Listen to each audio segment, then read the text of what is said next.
आप सभी को नमस्कार। ज्ञान के आराध्य माँ भगवती के चरणों में वंदन कर हम आज की कक्षा आरंभ करते हैं। मैं डॉक्टर अनीता खुराना, सह आचार्य संस्कृत। हम अध्ययन कर रहे थे द्वितीय वर्ष संस्कृत के द्वितीय प्रश्न पत्र की पुस्तक ईशावास्योपनिषद का। ईशावास्योपनिषद अपने नन्हे कलेवर के कारण अन्य उपनिषदों के बीच बेहद महत्वपूर्ण स्थान रखता है। न कोई कथा, न कहानी, मात्र आत्मवर्णन। इस उपनिषद के शब्द शब्द में मानो ब्रह्मवर्णन, उपासना, प्रार्थना आदि झंकृत हैं। प्रथम मंत्र ईशावास्यमिदं सर्वं यत् किंच जगत्याम जगत से लेकर अंतिम 18वें मंत्र अग्निनय सुपथाराय असमान विश्वानि देव वयुनानि विद्वान तक एक ही स्वर है, ब्रह्म का, ज्ञान का, आत्मज्ञान का। अद्भुत कलेवर वाले इस उपनिषद में ईश्वर के सर्वनिर्माता होने की बात है। सारे ब्रह्मांड के मालिक को इंगित किया गया है। सात्विक जीवन शैली की बात कही गई है कि दूसरे के धन पर दृष्टि मत डालो। इस जगत में रहते हुए निसंग भाव से जीवन यापन करने को बताया गया है। इसमें असुरिया नामक लोक की बात आती है। असुरिया मतलब कि सूर्य से रहित लोक, वह लोक जहाँ सूर्य नहीं पहुँच पाता, घने काले अंधकार से भरा हुआ अंधतम लोक अर्थात गर्भलोक। कहा गया है कि जो लोग आत्मा को, अपने स्व को नहीं पहचानते हैं, आत्मा को झुठला देते हैं, नकार देते हैं और इसी अस्वीकार तले पूरा जीवन बिताते हैं, उन्हें मृत्यु के पश्चात उसी अंधतम लोक यानी कि असुरिया नामक लोक में जाना पड़ता है, अर्थात गर्भवास करना पड़ता है, फिर से जन्म लेना पड़ता है। इस प्रकार यह उपनिषद एक और ईश्वर को निर्माता मानकर स्वयं को निमित्त मात्र बनकर जीवन जीने का संकेत देता है, तो दूसरी ओर आत्मा को न भूलने को इंगित करता है। इसके पश्चात आत्मा को निरूपित करने का तथ्य आता है कि वह अचल है, साथ ही मन से भी ज़्यादा तीव्रगामी है। यह आत्मा यानी ब्रह्म सभी इंद्रियों से तेज भागने वाला है। इस उपनिषद में आत्मा, जिसे हम ब्रह्म भी कहते हैं, को मातरेश्वर नाम से इंगित किया गया है, जो कि सभी कार्यकलापों को वहन करने वाला, उन्हें संबल देने वाला है।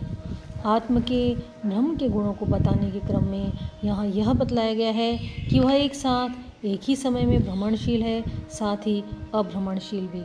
वह पास है और दूर भी। यहाँ उसे कई विशेषणों द्वारा इंगित किया गया है कि वह सर्वव्यापी, अशरीरी, सर्वज्ञ, स्वजन्मा और मन का शासक है। इस उपनिषद में विद्या और अविद्या दोनों की बात की गई है। उनके अलग अलग किस्म के गुणों को बतलाया गया है। साथ ही विद्या और अविद्या दोनों की उपासना को वर्जित किया गया है। यहाँ यह स्पष्ट कहा गया है कि विद्या और अविद्या दोनों की या एक की भी उपासना करने वाले घने अंधकार में जाकर गिरते हैं। साकार की प्रकृति की उपासना को भी यहाँ वर्जित माना गया है। लेकिन हाँ, विद्या और अविद्या को एक साथ जान लेने वाला, अविद्या को समझकर विद्या द्वारा अनुष्ठानित होकर मृत्यु को पार कर लेता है, वह मृत्यु को जीतकर अमरतत्व का उपभोग करता है। यह स्वीकारोक्ति यहाँ है। इसमें संभूति और नाशवान दोनों को भलीभांति समझकर अविनाशी तत्व प्राप्ति एवं अमृत तत्व के उपभोग की बात कही गई है। इतना हम अध्ययन कर चुके हैं। अब हम आगे 15वां मंत्र पढ़ेंगे। हिरण्यमयेन पात्रेण सत्यस्यापि हितं मुखं तत्त्वं पूषणपावरणो सत्यधर्माय दृष्टये। प्रस्तुत मंत्र भक्तिपरक तथा तत्वबोधक है। इसमें बतलाया गया है कि सत्य स्वरूप परमात्मा तत्व सुनहरे आवरण से ढका हुआ है।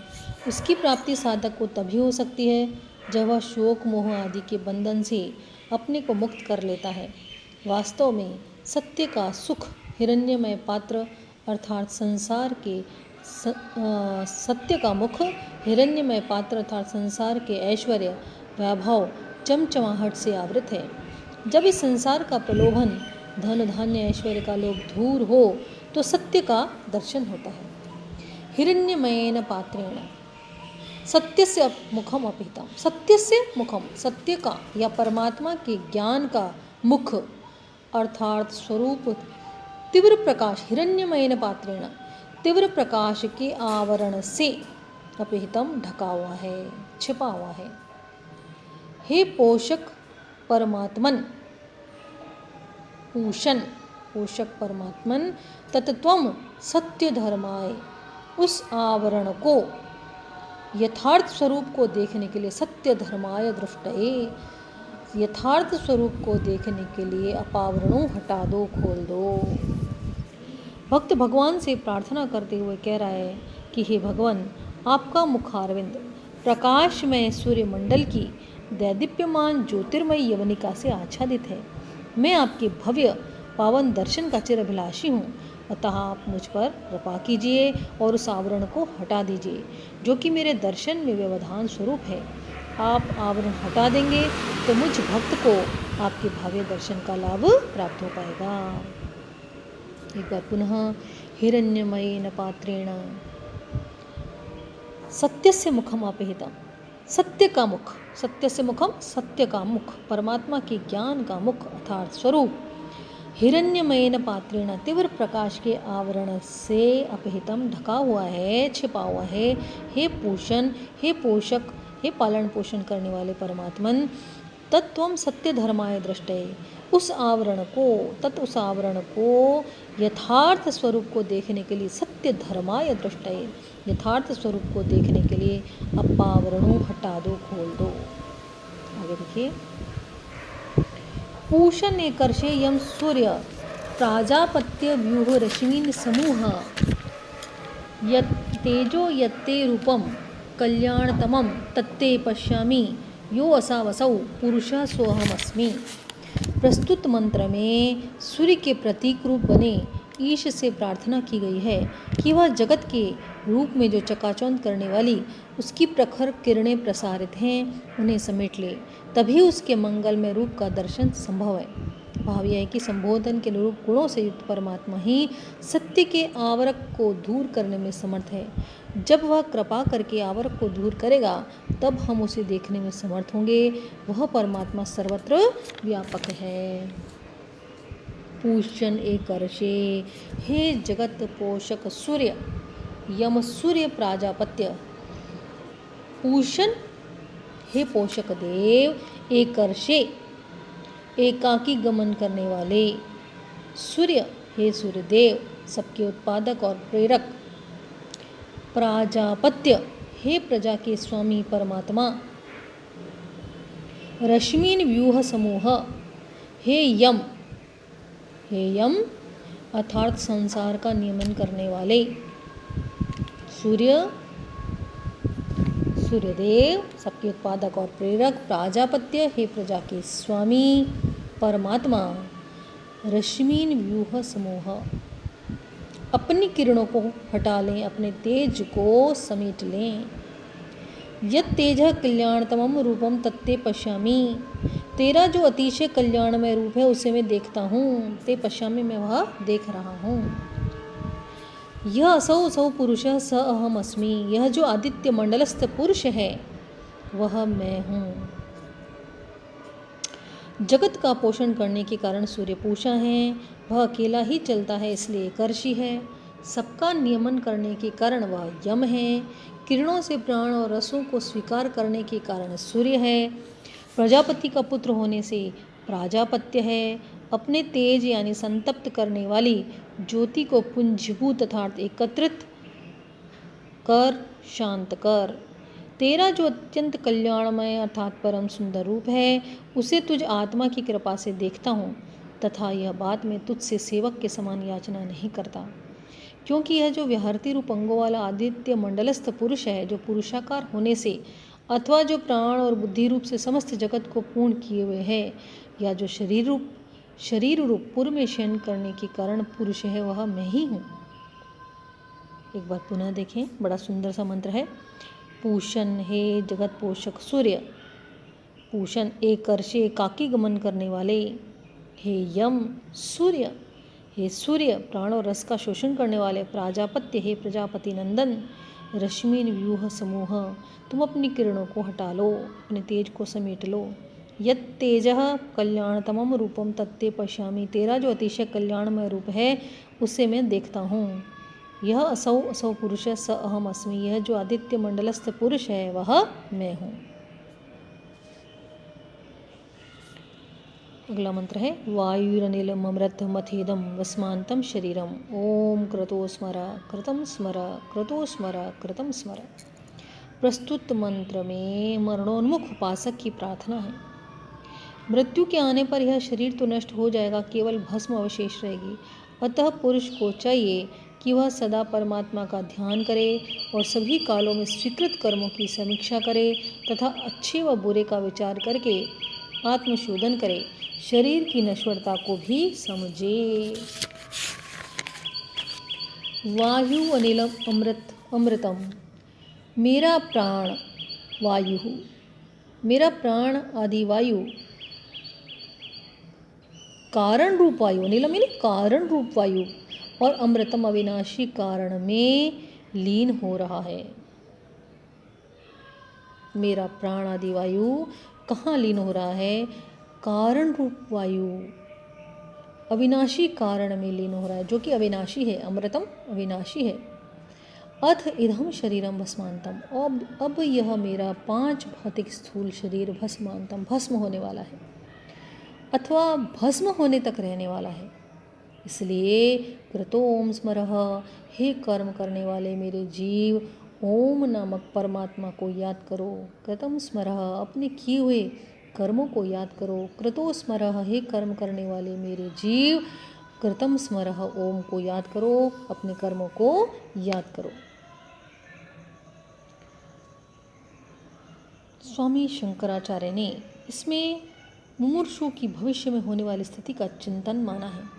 उनका अनुवाद इस प्रकार है। अब मेरा प्राण सर्वात्मक वायु रूप सूत्रात्मा को प्राप्त हो और यह शरीर भस्मावशेष हो जाए। हे मेरे संकल्पात्मक मन, अब तू स्मरण कर, अपने किए हुए को स्मरण कर। अब तू स्मरण कर, अपने किए हुए को स्मरण कर। मंत्र के उत्तरार्ध में कृतो स्मर कृतम स्मर पद की पुनरुक्ति आदर के लिए है। वस्तुतः इस मंत्र में 2 मुख्य तत्व अमृत रूपी प्राणवायु और शरणशील पार्थिव शरीर के स्मरण के लिए कहा गया है। दोनों का स्मरण साथ साथ करना है। प्राण अपार्थिक अमृत रूप है। इस मंत्र में फलासक्ति न हो, कर्म बंधन न हो, इसलिए ओम ईश आत्मस्वरूप को सदा स्मरण करने के लिए कहा गया है। यहाँ किए हुए कर्मों के पुनः स्मरण को कहा गया है।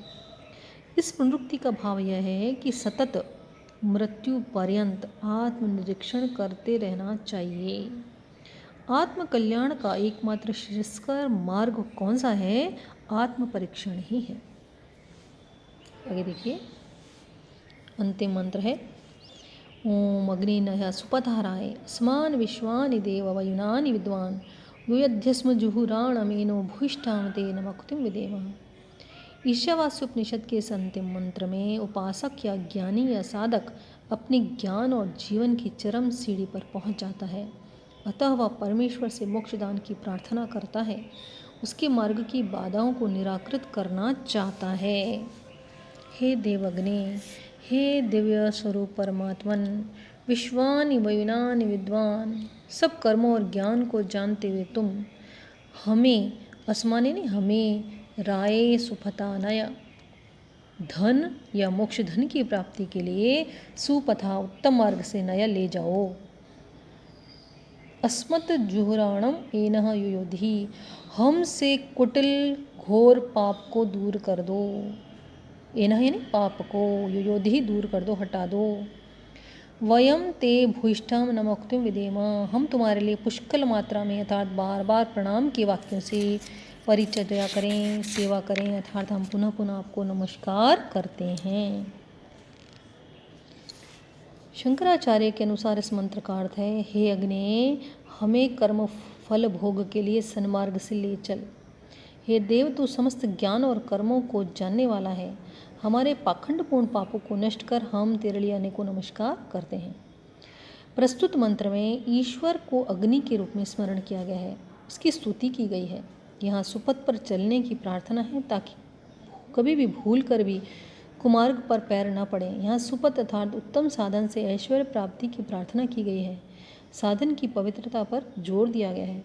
उत्तम साधन से उत्तम फल की प्राप्ति होती है, अतः इस मंत्र में साध्य और साधन की एक रूपता का निर्देश दिया गया है।